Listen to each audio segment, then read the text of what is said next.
শেষ দৃশ্যের আগে কি সত্যিই সব মেলাতে হবে? নিয়মের তো তেমন কোনো শর্ত ছিল না। আমরা ভেবেছিলাম কুয়াশা কাটলেই দেখা যাবে কাঞ্চনজঙ্ঘা, মেঘ সরলে রোদ এসে ছুঁয়ে যাবে আশার শরীরে।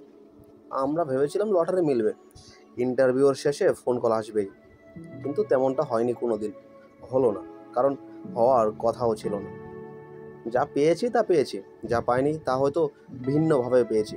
জীবন আসলে না পাওয়ারই হিসেব, আর সে শূন্যতার মাঝেই লুকিয়ে থাকে এক অপূর্ব প্রাপ্তি। সব পাওয়াটা কি সত্যিই জরুরি? টক আঙুরও তো রসনার এক অভ্যাস। তেতো স্বাদও কখনো কখনো বেঁচে থাকার স্বীকৃত হয়ে ওঠে। কোহলি যখন ব্যর্থ হয়েছেন, আমরা জানতাম সে ফিরবেই। যেমন উপন্যাসের নায়ক ইন্টারভেলের পর আলো অন্ধকার ভেদ করে পর্দায় ফিরে আসে। তবে সব গল্পের নায়কই ফিরে আসবে এমন নিশ্চয়তা কেউ দেয়নি। কেউ কেউ হারিয়ে যায়, কেউ কেউ খুঁজে ফেরা অযোগ্য পথ। তুমি হেরে গেলে তোমার দেশ কষ্ট হবে, তোমার ভক্তরা দুঃখিত হবে। সে না হয় পাক, আমি হেরেছি, জিতেছি, সবই আমার ইচ্ছাই। আমি চলে যাব এমন এক জায়গায় যেখানে কেউ আমাকে হারাতে পারবে না। কিন্তু মুশকিল হলো, যদি সত্যি সত্যি জিতে ফেলি, তাহলে সেই জায়গাটা আর আমার থাকবে না। তুমি কি ধৈর্য হারিয়ে ফেলেছ? সব উপন্যাস শেষ হয় না। নেইমার লিখে গেছেন, লিখছেন, লিখবেন। এ গল্পের শেষ পাতা কখনোই পুরোপুরি লেখা হয়ে যায় না।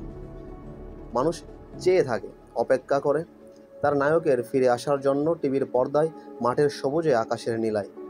হয়ে যাওয়া আশাও একেবারে নিঃশেষ হয় না। জীবনের কোথাও না কোথাও রোদ লেগে থাকে। যেমন নেইমার, তার জ্বলে ওঠার জন্য কোনো শর্ত নেই। কেউ দিব্যি দেয়নি যে সে ফিরবে। তবু মাঠে নামে এক মানুষ প্রতিদিন জয়ের মতোই আপন করে নেয় ব্যর্থতাকে। কারণ খেলা মানে কেবলই জয় পরাজয় নয়, খেলা নিজেই এক জীবন।